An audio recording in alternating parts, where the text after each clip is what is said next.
seperti yang Bapak terangkan barusan. Nah,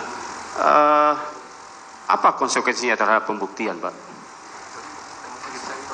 Konsep pembuktian, jadi itu kan kalau kita pisahkan unsur itu ada dua macam di situ kan. Ada unsur yang sifatnya subjektif dan ada unsur yang sifatnya objektif. Yang subjektif kan dengan sengaja, itu untuk pembunuhannya. Kalau untuk pembunuhan berencananya kan dengan sengaja dan direncanakan terlebih dahulu. Dan kemudian unsur objektifnya sama, mengambil nyawa orang lain. Nah, dengan demikian pembuktiannya adalah tergantung dari delik yang dituju tadi. Kalau 338 kan cukup membuktikan kesengajaan untuk mengambil nyawa orang lain. Kemudian kalau untuk pembunuhan berencana kan kesengajaannya itu harus dengan direncanakan terlebih dahulu untuk mengambil nyawa orang lain. Terkait dengan rencana, Pak, seperti apa sih sebetulnya rencana itu dirumuskan? Apakah rencana itu butuh waktu atau misalnya dalam keadaan tenang dan sebagainya?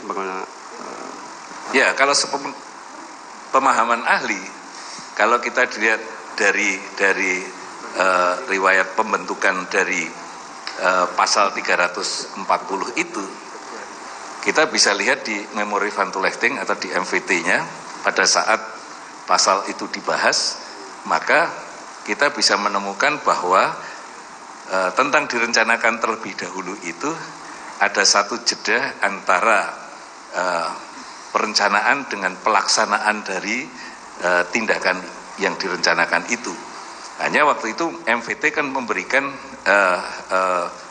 penjelasannya bahwa yang penting bukan waktunya sedikit atau lama atau pendek atau panjang, tetapi adalah pada saat membuat perencanaan, pada saat membuat keputusan untuk melakukan perbuatan, dan pada saat melaksanakan keputusan untuk melakukan perbuatan itu semuanya harus dilakukan dalam keadaan tenang.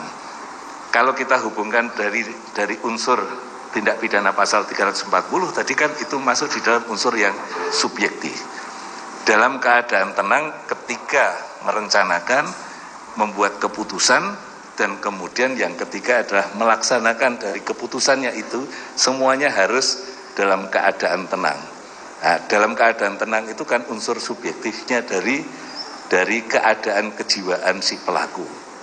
Itu. Iya. Nah,